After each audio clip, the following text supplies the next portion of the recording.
Jack Kliner, Xavier Doerr. This is a very well-known boat.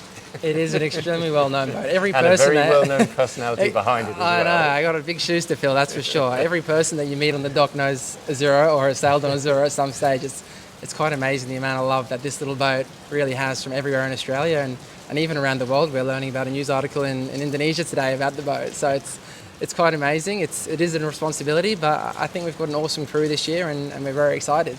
So. And particularly given that you're an SNS sailor yourself, and Jessica Watson, of course, as well. You've got plenty of track record here. There's a lot of SNS love on this boat. Before Azzurro, the family had another little SNS called Morningstar, and Azzurro is the SNS of all SNSs in terms of racing. It's been decked out and set up for this exact race. And Jess also loves SNSs, and she just got her own one, Credence, down in Melbourne. So lots of love for SNS. So it's interesting the way it has been tricked up a little bit, if you can put it that way. Just tell us a little bit about what's different from a conventional SNS 34. A lot of carbon fibre downstairs, carbon fibre toilet, carbon fibre floor panels. In terms of the rig, it's a similar height rig, similar size rig, similar keel, a slightly deeper rudder, which helps us for our downwind heavy running conditions, which is fantastic. Generally, it's just a lighter version of a standard SNS. So. Great. So Xavier, boat captain, obviously, you've got a lot of responsibilities. You're obviously one of the big pieces is the sails and the lightness. Tell us what else you've been doing in prepping the boat.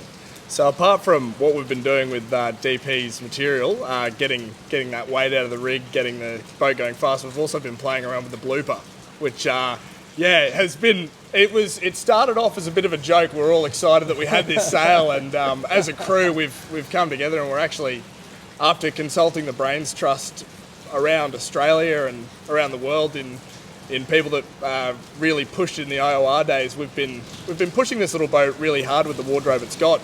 For those who didn't have flared trousers and long curly hair like me, can you just, for the younger set, explain what a blooper is? Yeah, so at 22, the boat is actually double the age of me, so I wasn't quite around then, and we found that it was actually very difficult to determine whether a blooper was legal, what it was.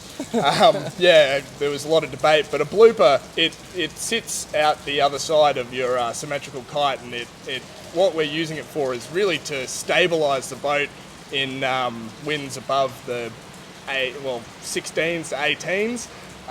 We're kind of catching a bit of that extra breeze that's flying over behind the back of the mainsail, and what you do with the blooper is you chuck it up on the other side and you trim it with the jib halyard. So what we're sitting there doing is we've got the clutch open, got the jib halyard in the hand, and we're easing it down, trying to get it to just lick the water. And whenever we've got it up, we kind of get a bit giddy. We have a good giggle, but it's really exciting getting to play with a boat that really, it has the wardrobe of a 52, and it's exciting being able to have that usability. So tell us a little bit more about your crew. Of course, so we run a 6-person crew on Azzurro. It consists of myself, Xavier, Sam Duncan's our navigator, Jessica Watson, who needs no introduction and obviously, as you said, loves SNS 34s. We've got Annie Eastgate, who's from RSHYR up north and works for Australian Sailing, and then a mate of mine, Steve Kiros. So we're a 6-person crew, and every person on the boat does every single job. So we switch around helming, trimming. The only job which is specific really is the navigator's role on the job, which is pretty cool. Yes, and for 6 people in a small boat, you need that versatility, don't you? Absolutely, yeah. So we only ever have 3 people on deck at one stage, unless we're doing a big manoeuvre in heavy breeze.